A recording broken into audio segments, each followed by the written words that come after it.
You'll not have to feel like...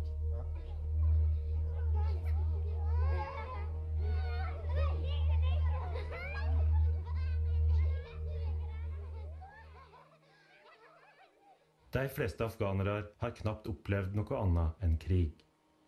Ingen vet hva slags samfunn dette blir når NATO trekker seg ut i 2014.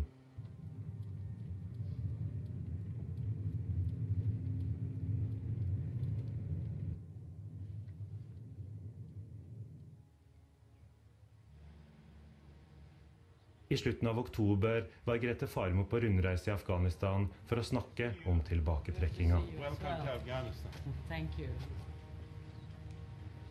Den første hun møtte var den afghanske forsvarsministeren.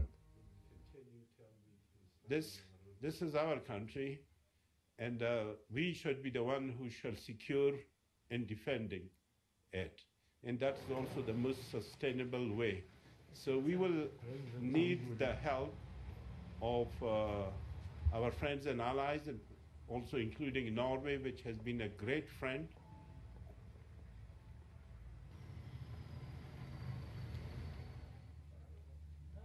Faremo besøkte også leiren der norske mentorer lærer opp den afghanske hæren. Vi har lykkes godt med å lære opp afghanske soldater i den delen av Afghanistan hvor våre soldater står.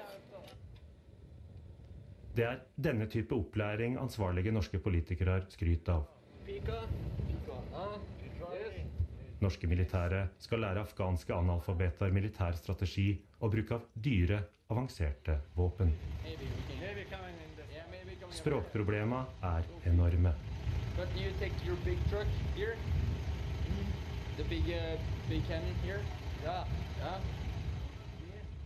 Og det framstår som underlig at den alliansen som har mislykkes i å skape et bedre Afghanistan, kan lære afghanerne å krige for fred. Det jeg håper er at vi etterlater oss kompetente soldater som er i stand til å ta vare på sikkerheten for landets befolkning.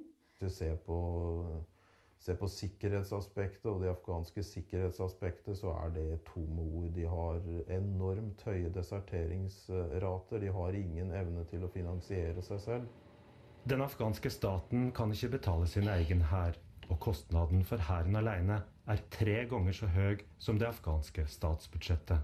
Jeg tror man bygger opp til noe langt større enn det som er mulig. Man kan ikke ha afghanske sikkerhetsstyrker på 350 til 400 000 soldater. Dette er en av verdens aller fattigste land. De har ikke råd til å vedlikeholde. Man kan se det på den måten som man har forsynt afghanerne med store mengder våpen og trent de til å drive krigføring. Men uten at det kommer til å føre til stabilitet, men snarere at afghanerne kommer til å bruke disse våpnene og denne kunnskapen mot hverandre. Så langt så har også styrkene vist både en måte å handle på og lojalitet som ikke gjør det riktig å spekulere i slikt. Men er du redd for det? At dette kan komme ut av kontroll? Jeg tror alle ser at det er usikkerhet knyttet til dette.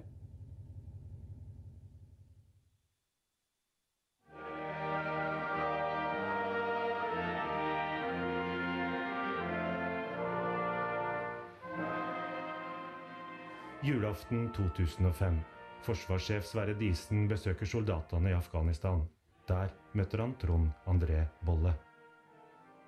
Og jeg fikk Bolles egen beretning om det oppdraget Marinekommandoen da bare noen dager tidligere hadde avsluttet. Så det var egentlig der og da jeg bestemte meg for at dette burde ha en konsekvens i form av dekorasjoner.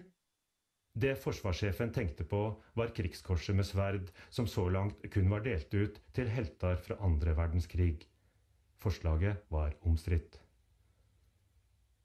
Det kan nok være at det i enkelte deler av det politiske miljøet var en viss uvilje mot å bruke en en dekorasjon som altså da bare også i navnet antydet at dette var altså ikke noen alminnelig fredsbevarende operasjon. Dette var sånn sett å betrakte som krig for alle praktiske formål i hvert fall.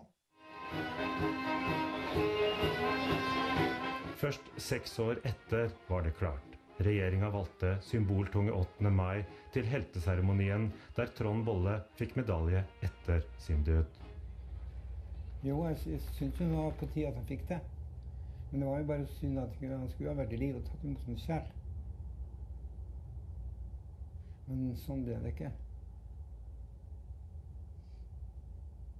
Det er kjempemessig. Han blir ikke glemt. Vi glemmer det aldri. Men han blir en del av historien, og det er jeg veldig stolt av.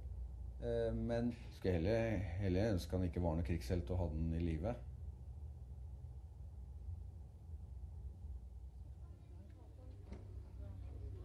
Dag, 12 år gamle Håkon Bolle skal ta imot medaljen på vegne av sin far.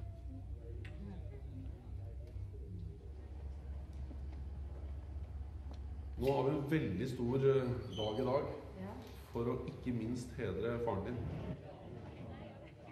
Jeg var glad for at jeg fikk anledning til å være der, fordi det er et uttrykk for at vi som har det politiske ansvaret, vi som har tatt beslutningene om å sende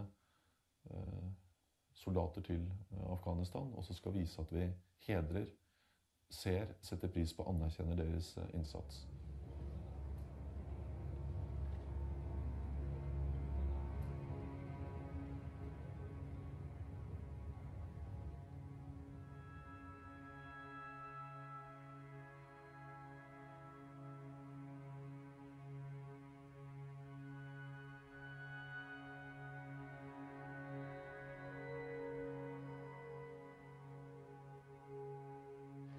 Kongen i statsråd har gitt krigskorsenes sverd post mortem til orlogskaptein Trond André Bolle.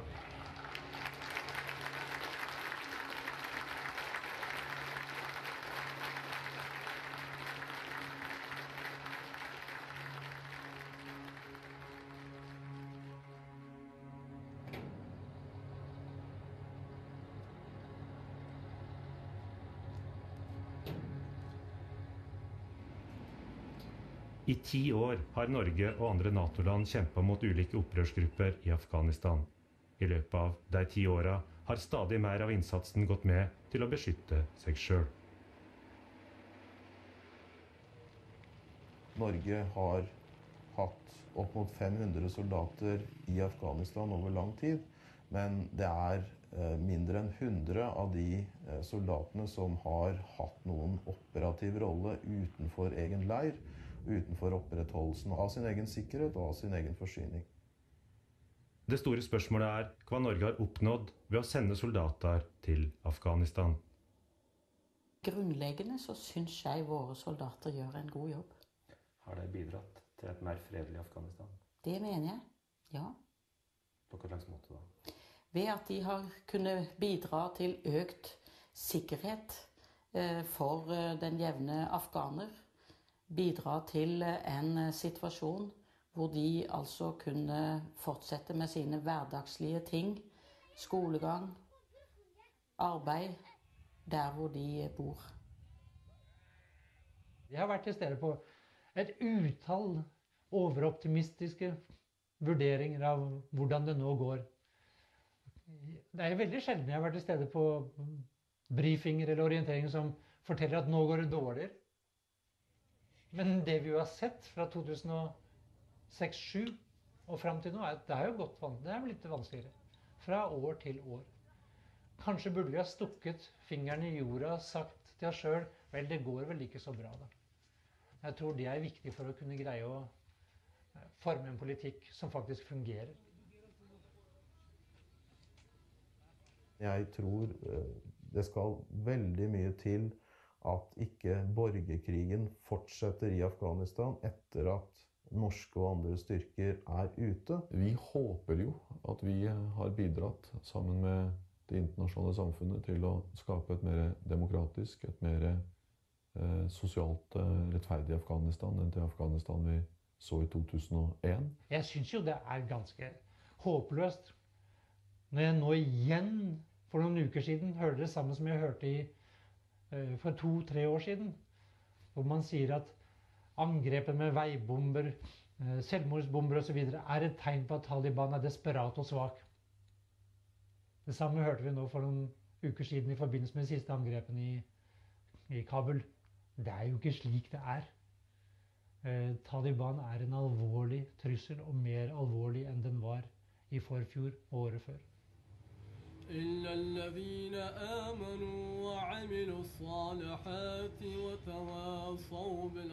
Norge har også bidratt med bistandspenger. Her åpner Grete Faremo et forsamlingshus i Faryab. I samtalene med guvernøren handler det om sikkerhetssituasjonen. I'm glad to hear you describe how security has improved, because this is what cooperation is all about. Men guvernøren synes det er trist å registrere hvor lite kjennskap NATO-soldatene har om forholdene i hans heimland. من نظرم یک شناخت دقیق از افغانستان در نتیجه یک تحلیل عمیق به وجود نامده‌ای برای ما بسیار تعجب آور است که افغانستان خوب شناسایی نشده هنوز و با ماحول خود یعنی منطقه. این بزرگترین یک مفکوری تعجب آور است که 45 کشور هنوز خوب دقیق را انتخاب نکرد. Vi opererer jo med en utrolig mangel på forståelse. Vi skjønner ikke effekten av hvordan vi opptrer. Og det er klart, det har skapt irritasjon. Det har skapt irritasjon hos presidenten, det har skapt irritasjon langt utover det i regjeringen, i store deler av folket. Og samlet så har det skapt litt av en sinnekultur i betydelige deler av den afghanske befolkningen.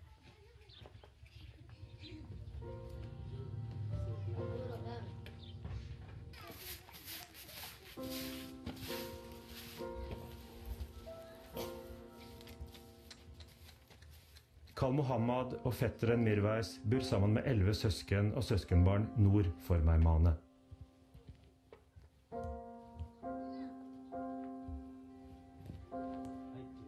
Sommeren 2009 ble hans far drept av norske soldater. 12-åringen, som nå bor hos sin onkel, satt bak på farens motorsykkel da det skjedde.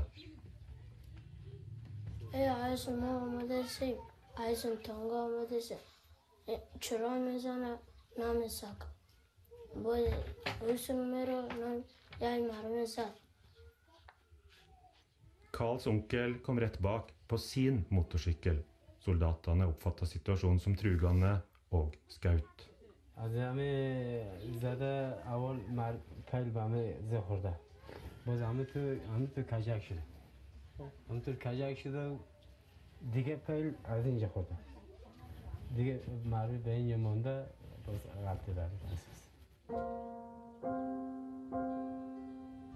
Nuk er ofte på grava til sin bror. Han har fått forsørgeransvaret for brorens 7 barn i tillegg til sine egne 6.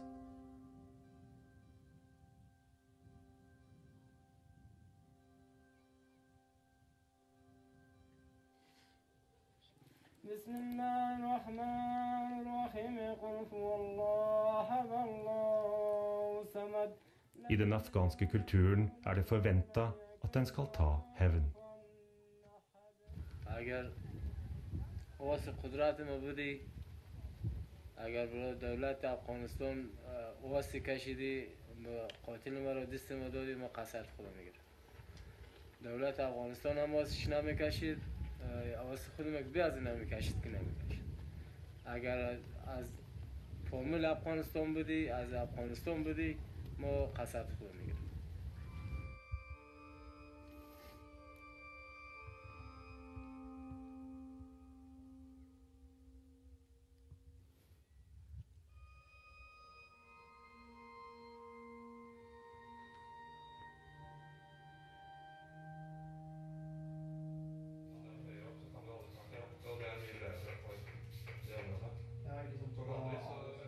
Man har jo sine dager hvor det er ekstremt vanskelig, og det går nok ikke en dag utenom at jeg tenker på hvor jeg egentlig ville vært dersom det her aldri hadde skjedd.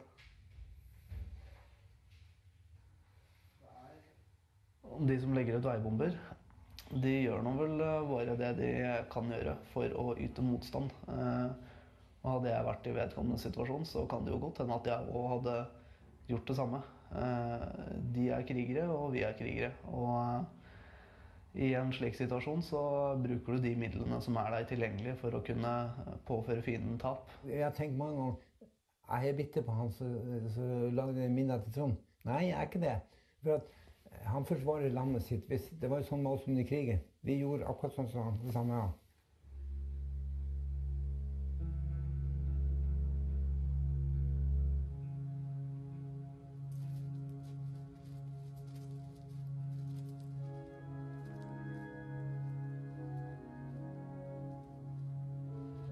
I en stund som dette så er det viktigere enn noensinne å minne om hvorfor vi er her. Og si med all den tyngden vi har, ingen av våre falne soldater døde forgjeves. 10 norske soldater har mistet livet i løpet av 10 år. Den militære og sivile norske innsatsen har kostet om lag 10 milliarder kroner.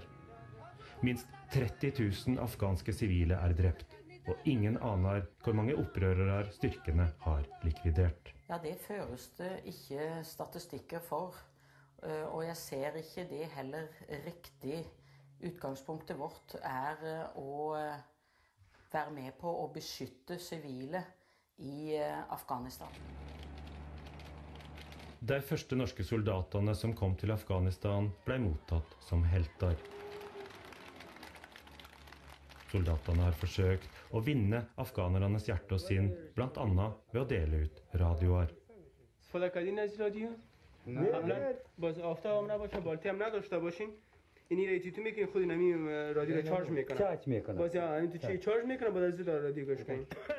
Hjemme i Norge snakket de ansvarlige om å bygge demokratiet. Viktigste grunnen til at vi er der, det er jo at vi skal sikre demokratisk utvikling i landet. Demokratiet har uteblitt, men politikerne hevder stadig at det går den riktige veien. Man har underkommunisert utfordringene, hva norske styrker rent faktisk har gjort, hva vi har vært med på, hva de afghanske styresmaktene som vi støtter opp under rent faktisk er og består av. Og man har underkommunisert de reelle årsakene til at vi er med, som handler om vår relasjon til USA. Man har ønsket å framstille dette som et humanitært prosjekt, som et velgjøringsprosjekt, som noe Norge gjør fordi de er snille. Realiteten er temmelig annerledes, og det anser jeg som et problem at norske styresmakter og myndigheter ikke har vært oppriktig nok i forhold til befolkningen. Da Stoltenberg besøkte Karzai i mai 2010, var Taliban og andre opprørsgrupper stadig mer offensive. Det siste året har utviklingen entydig gått fra vondt til verre. Karzais halvbror er likvidert. Hans halvbror og 2-3 andre som har vært blant hans nærmeste støttespillere i sør, er også blitt drept. Man får noen gang et inntrykk av at institusjonene glir langsomt mot et slags sammenbrudd. Også tidligere president Rabbani, som ledet forhandlingene med Taliban, er tatt av dage. Etter at Rabbani ble drept, så har fredspolitikken fått et kraftig slag. NATO-hovedkvarteret i Kabul har gjentatte ganger blitt angrepet. Når det gjelder angrepet mot ISAF og den amerikanske ambassaden, så viser jo det at Taliban er i stand til å slå til midt i byen slik de gjorde. Noe av det best bevoktede stedet man kan finne. Krigen startet med jakta på Al-Qaida og Osama bin Laden. Nå er bin Laden tatt og drept, og det har blitt enklere for NATO å trekke seg ut. Det er et tilbaketog og på mange måter refleksjon av et nederlag som USA og NATO har lidd i Afghanistan. Man drar fra Afghanistan med langt på vei uforrettet sak.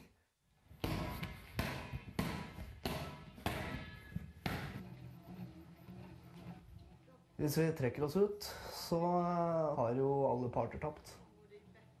Da har jo alt vært forgjeves også. Både det at jeg har mistet beinet mitt og min beste venn. Hvis vi eventuelt skal trekke oss ut av Afghanistan en gang i fremtiden, uten at oppdraget er fullført, uten at det er ganske stabilt der nede, uten at det er bedre levevilkår, da tror jeg er ikke sikker, men jeg tror jeg kan få en følelse at da var det litt bortkastet.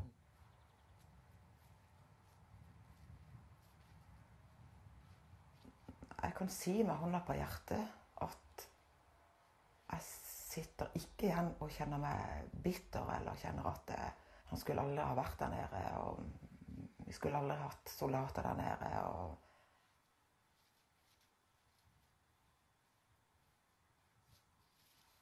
Dette var Kristian sitt. Dette var han og kollegaene sine valg. De ønsket dette, og de trodde på den jobben.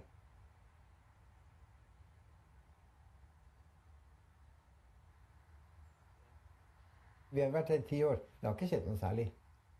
Unntatt vi har rasert, ikke bare vi da, men vi har rasert mye av infrastruktur. Og så har de bygd opp noen skoler, og det kommer Taliban og ødelegger etter hvert. Så du føler at det har vært forgjeves? Ja, det føler jeg. Jeg føler det er rett og slett bortkastet. Både alle de gutta som har dødd der, og alle de pengene jeg har pøst inn.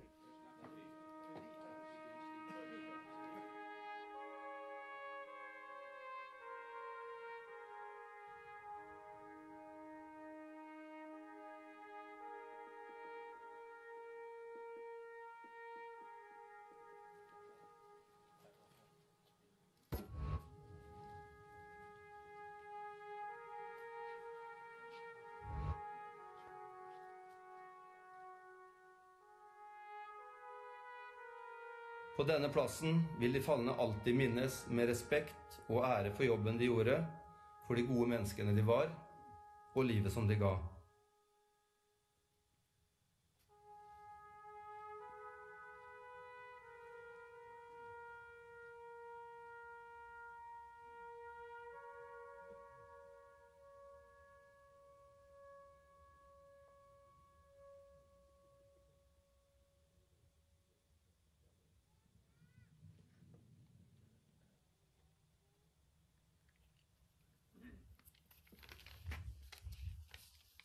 Kjære pappa, du har verdens beste pappa. Det var moro å være sammen med deg. Det var moro å sparke fotball, kaste ball, hoppe på trampoline. Vi fisket, padlet, overnatta i gapehaugen, lagde bål, fyrte opp badestampen. Vi var mest ute. Ingen har hatt det så moro med sammen som deg. Ingen kan måle seg med deg.